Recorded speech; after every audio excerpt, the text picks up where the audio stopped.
Hi everyone, it's me, Jenny. I'm back. So, thank you everyone for reaching out to me for all the love and support from my first video telling my story how I lost my children and all the reaction I have gotten from people I haven't talked to in a long time, from people who I don't know. It's truly amazing and beautiful. So thank you, and thank you for everyone for taking the time to listen. So today I am going to talk about another subject that is very taboo, and it is medicine, and it's a part of the healing process, and this is what has worked for me, and this is what I've had to do and what I've done. So in my first video, I had mentioned that after my second loss, when my baby Patrick, died, as soon as I left the hospital, I got on an antidepressant. It was my first time ever taking an antidepressant, and the first month on it, I was just very numb, and it was very hard to tell what was my true feelings of losing my second baby, or what was the medicine, what was the drug. Is the drug making me feel this way?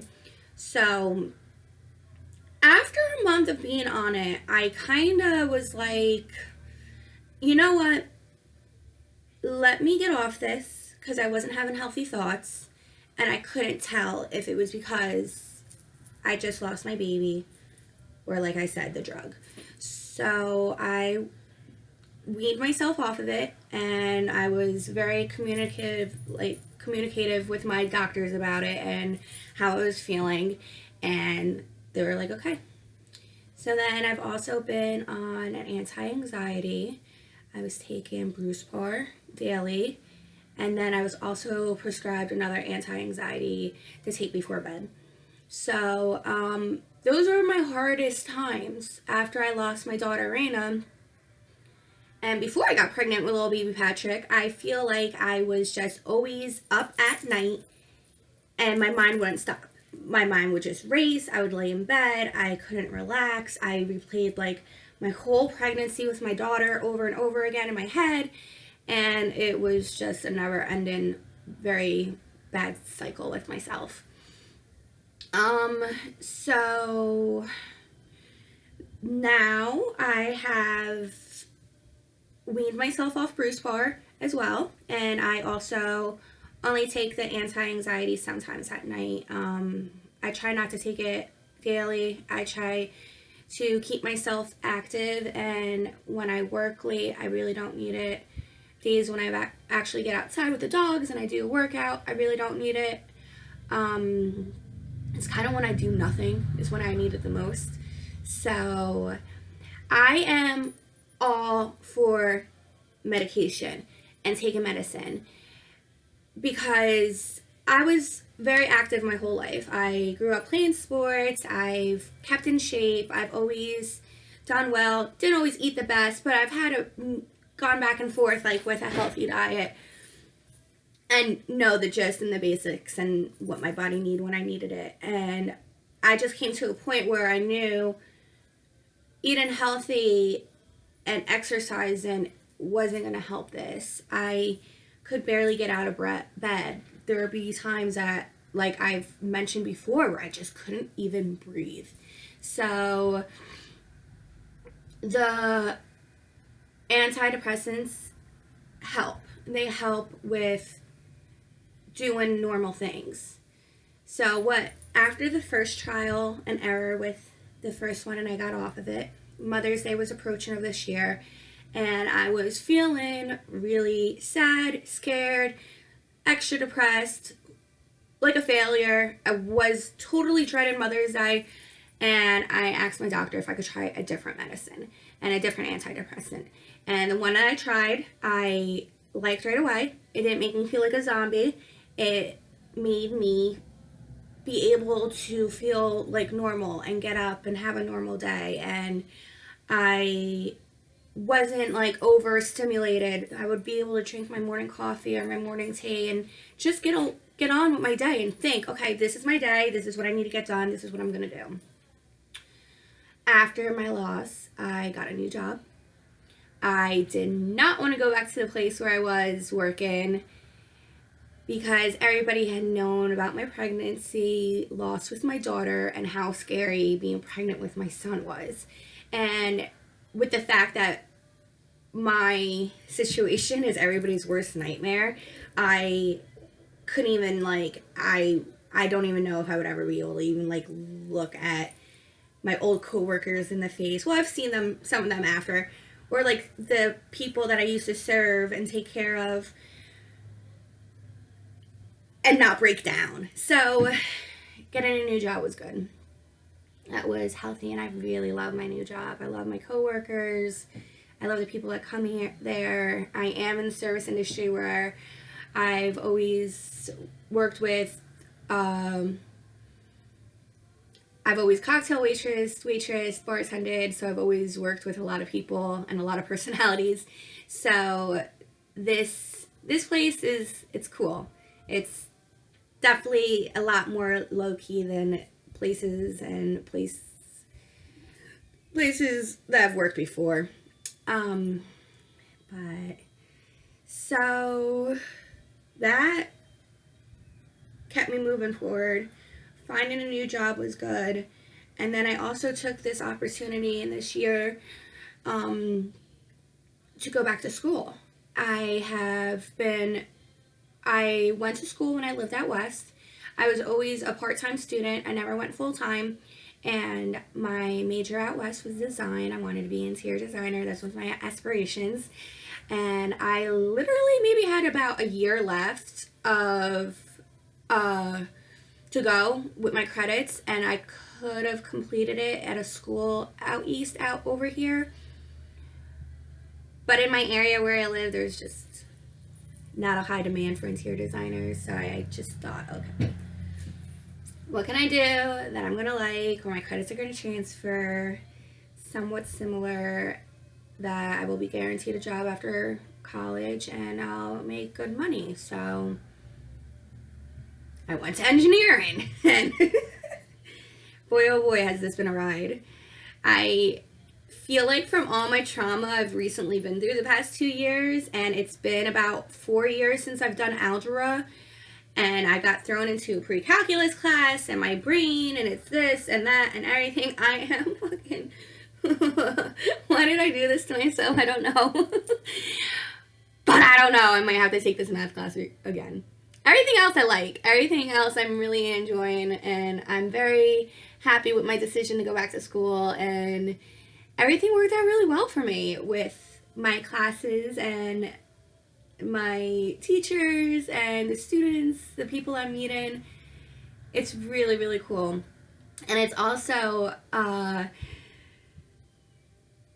it's different for me because I'm actually a full-time student, which I've never was before. So that's fun. I'm keeping busy, and I think the main part of once you go through a change or some sort of trauma, you need to listen to yourself and do what you need to do, but you also need to keep your mind and your body busy constructively. And otherwise, depression is just a deep, dark hole that is very, very hard to pull yourself out of. And that's why I'm all for if you need to, if you're in a place in your life where like you can't get out of bed, where you just want to sleep, where you rather sleep than go meet up with some friends or go for a walk with your animal or something, you need to reevaluate on what's going on in your head and why are you really feeling this way, and what is it that you've been through that's making you feel this way, where you don't want to get up and you don't want to face the world. Because I could have hid forever. After I lost Raina, I don't think I've really left my house for a few months. So it was a part of my grieving, but it really wasn't that healthy. But it is what I needed to do. And then I got pregnant with PJ, so that was my whole reason to live again. I also today wanted to just share with some things that have come to me and stuck with me in my journey. So just recently I was in a yoga class. I volunteer at my local yoga studio once a week, and then in return I get free yoga classes. And I was in a class and we were in like a twisty position, and he says, if you can't breathe, adjust. And I just thought about it, because you have had heard me say over and over again, like, there have been times where I feel like I just can't breathe. And when he said that, pretty sure he was referring to the position we were in, to just adjust a little bit if you can't breathe. But I'm like, whoa, this is life, though. This applies to life. If you're in a situation or in any sort of position at all, if you are having a hard time, and if you're having anxiety, and if you can't breathe and it doesn't feel right, adjust. Just simply make a movement, do something to change it, adjust so you can breathe again. And that has stuck with me. That was a couple weeks ago, and it really has been giving me a lot of motivation to keep positive and keep going, and to try and always check in with myself. Am I breathing? Like, but yeah, so that's some of my stuff that has helped me a lot. And my advice with medicine is that it is trial and error, and you have to be open to your doctors and to yourself. Like, how is this really making me feel? Is this helping or is this hurting? If you're on something for a couple weeks and you don't see a positive change, it's probably not the right medicine for you. And that's okay, because there's so many medicines out there. Just talk to your doctor about it, find out the best way to get off it, and then try something new. I know there are a lot of people out there, and a lot of things where it's not looked up, like it's frowned upon, but they made it for a reason, and it's made for a reason, and it's made to help people and save lives, and to prevent suicides, and to prevent people from hurting themselves or hurting people that they love. Because that mental illness and whatever kind of depression, addiction, disease that you have, it's not just on you. You're affecting everybody who loves you. And that's why it's so important to take care of yourself. Because when you're sad and you're down in the dumps, do you think that your boyfriend or your girlfriend or your husband or your wife is not feeling your pain?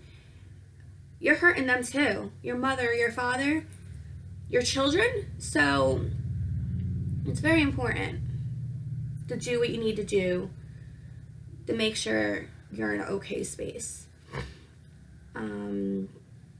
Also, another thing with my therapy that I've mentioned also before, first time in the video, along with the medicines that I take, I do still see somebody. I don't see her. I see her on a bi-weekly basis now. It was in the beginning of the year, every week I was going to see her. I still would prefer to see her every week, but she's giving me my independence. She's like, kind of like, okay, you're going to be on your own soon. You gotta. She's pumping her brakes with me, and I'm like, I want to talk to you. So, it's good. I recognize what she's doing. I get what's going on. And that's important. So it's, their first person that Patrick, my boyfriend, and I were seeing as our couples therapist, he's a very, very good doctor. He wasn't covered under our insurance, but through the grace of God and one of my very good friends at the time, she was the one who introduced us to him, and it's somebody who's worked with people in her company before. So her boss actually covered sessions for us with him.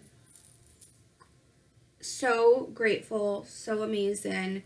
It was such a help. And first meeting with him, it was a little like nerve-wracking because we knew we were going to this like high guy. What is he gonna say? He's up there on the charts of like best of the best, and he's gonna like put us in our places or what. And like one of the first things he said to us, he's just like, I'm gonna help you from my broken heart to your broken hearts.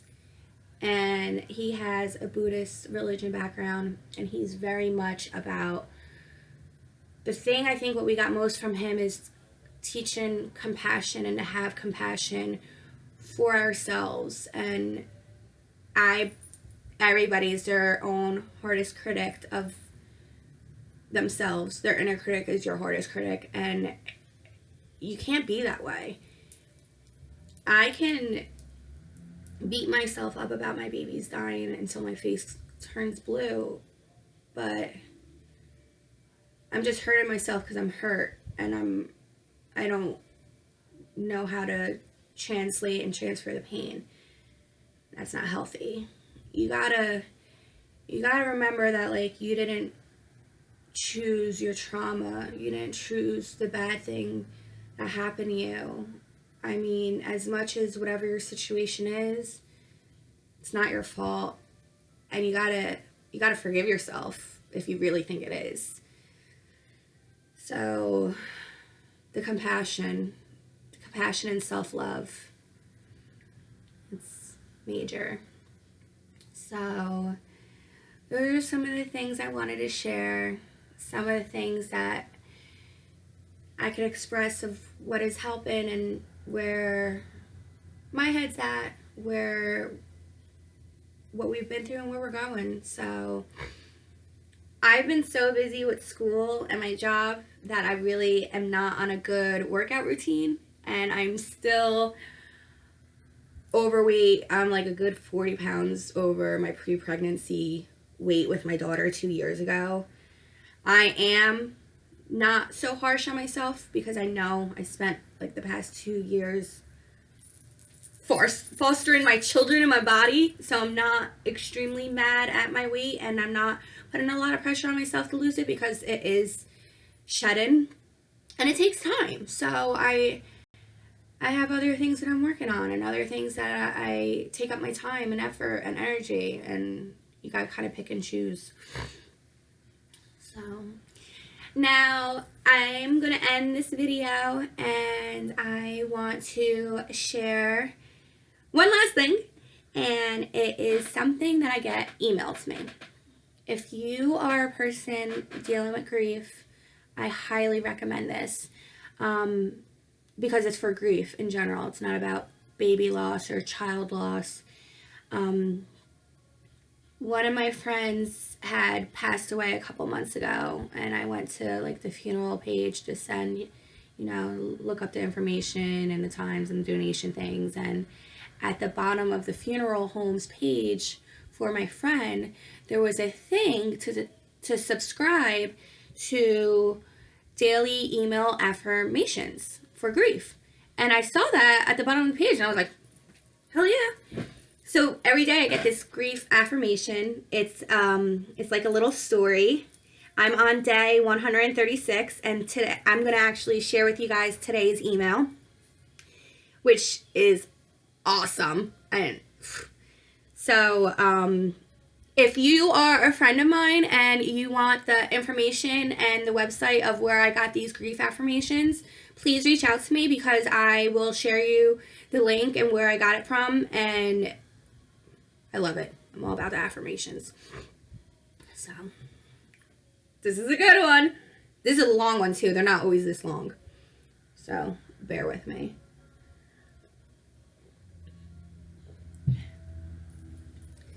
The Wisdom of Benjamin Franklin, day 136. When we were kids, the wit and patriotic wisdom of the American fathers of the Revolution were pounded into us. And it's only now that I really see them for who they were, human beings who suffered considerable loss. Franklin himself lost his first common law wife, Deborah, as well as his 4-year-old daughter, Frances. Did you guys know about that? I didn't know about that. It's crazy. So, true to his nature, Benjamin found a purpose in grief. A remarkable inventor, Franklin was not one to experience grief as lethargy and without meaning.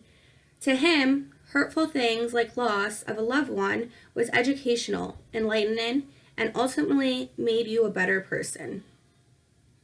So have you come to a place where you can find meaning in your loss? Personally, the losses I've endured have made me value not only my life and the lives of beings all around me just that much more. I treasure every living thing, even going as far as to take spiders, ants, and other creatures, insects who have made my house their home outside into their own home in the garden. Everyone reacts to loss differently. Remember, no reaction is wrong. It is just simply yours. So good. And then at the end of the little things, it has a quotation of the day. A little quote by somebody. And of course, this quote is by Benjamin Franklin. And it says, "Those things that hurt instruct." Benjamin Franklin.